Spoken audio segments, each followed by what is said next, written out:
अगर आप ज़मीन का खरीद या बिक्री करते हैं तो आप यदि जानना चाहते हैं ये हमारा ज़मीन कितना है तो आप जा कर के उसे स्वयं नाप सकते हैं।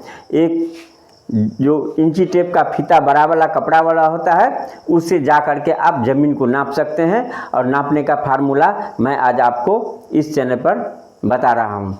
देखिए, मान लीजिए आपका ज़मीन 244 फीट है, यहाँ पर बना दिए। मान लीजिए आपका ज़मीन 244 फीट लंबा है और 31 फीट चौड़ा है। 244 फीट लंबा और 31 फीट चौड़ा है। तो सर्वप्रथम आप क्या कीजिए, 244 गुने 31, 244 को 31 से गुना कर दीजिए, तब आपका आंसर आएगा 7564। 7564 आंसर आएगा। और उसको आप 95 से भाग दे दीजिए। 95 से भाग देने के बाद आपका ये 69 आएगा और आपको 69 धूर हो जाएगा। हम धूर और कट्ठा में ज़मीन को कैसे नापेंगे वो बता रहे हैं। ये आपको 69 धूर होगा। और उसके बाद आप सभी जानते हैं कि 20 धूर का एक कट्ठा यहाँ माना गया है। हमारे मिथिलांचल में, बिहार में 20 धूर का एक कट्ठा माना गया है। तो हम 79 है, ये 79, 7 पर 79 है। 79 धूर को सर्वप्रथम 244 को 31 से गुना किए, 7564 आया। फिर इसको 95 से भाग दिए, 95 से भाग देने पर 79 धूर आया। तो 79 धूर, तो 20 धूर का एक कट्ठा होता है, तो इसमें 20 से भाग कर देंगे तो ये आपका हो गया 20 से भाग देने पर, 20 कट्ठा से भाग देने पर ये हो गया 3 कट्ठा 19 धूर। ये आपका 3 कट्ठा 19 धूर ज़मीन हो गया। 244 फीट लंबा और 31 फीट चौड़ा। आप खुद इसे नाप सकते हैं।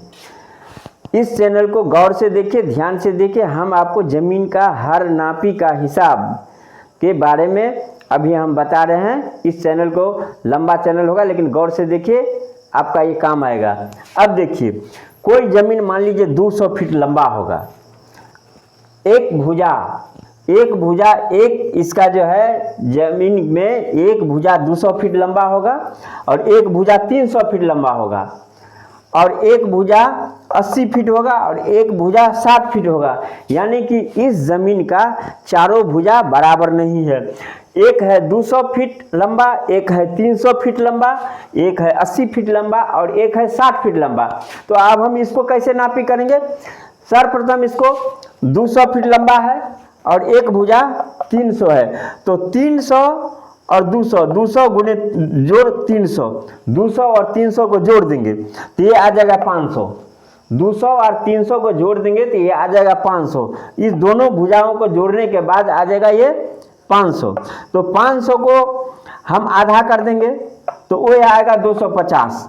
अब ये हमारा 250 हो गया। और एक तरफ है 60 फीट और एक तरफ है 80 फीट। तो 60 फीट और 80 फीट को हम अगर जोड़ेंगे तो 60 फीट जोड़ 80 ये हो जाए 140।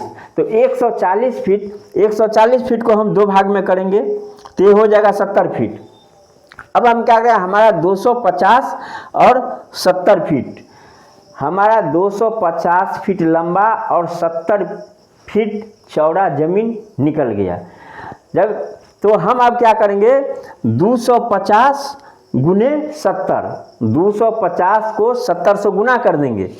ये हो गया लंबाई गुने चौड़ाई। 250 को 70 से जब हम गुना करते हैं, 250 गुने 70 जब हम इसको गुना करते हैं तो 17,500 ये आता है। 17,500 आने के बाद हम इसको भाग 95 से दे देंगे। बोर्ड पर हम सारे चीज़ लिखे हुए हैं। 95 से इसको भाग दे देंगे। 95 से इसको भाग देने से आएगा, 95 से हम इसको भाग दिए तो ये आया 184। 95 से भाग देने से ये 184 आया। अब 184 को हम 184 धूर हो गया हमारा, 184 धूर ये ज़मीन हो गया। जब 184 धूर हो गया तो हम इसको 20 धूर का एक कट्ठा होता है, इसलिए हम इसको कट्ठा में परिवर्तन करेंगे। तो कट्ठा में परिवर्तन करने से 184 फीट है, तो 100 में हो गया आपको मोटा मोटी 5 कट्ठा हो गया। और ये 84 धूर में 4 कट्ठा 4 धूर हो गया, तो 5 4 9, 9 कट्ठा 4 धूर। ये जमीन आपको हो गया 9 कट्ठा 4 धूर। 9 कट्ठा 4 धूर ये जमीन हो गया। इस तरह से आप अपने ज़मीन का नापी कर सकते हैं। ज़मीन जहाँ लेंगे वहाँ पर आप इंची टेप फीता से नापी कर सकते हैं, या ज़मीन आप बेचेंगे तो उसका नापी कर सकते हैं और जान सकते हैं कि हमारा ज़मीन कितना हुआ। ये ज़मीन का एक बहुत ही साधारण उपाय हम आज आपको बताए हैं। ये हमारा वीडियो अच्छा लगे तो इसको सब्सक्राइब कीजिए, लाइक कीजिए, शेयर कीजिए। और आगे देखिए, हम लोहा का, सरिया का आपको अगर दुकान में लेने के लिए जाते हैं तो कम है या ज़्यादा है, आप मोबाइल के द्वारा एक ऐसा हिसाब बताएंगे, मोबाइल के द्वारा आप उसको वजन कर सकते हैं और कम दिया या ज़्यादा दिए दुकानदार उसको आप परख सकते हैं। धन्यवाद। हमारे चैनल को लाइक कीजिए, सब्सक्राइब कीजिए और आगे वाला वीडियो देखिए।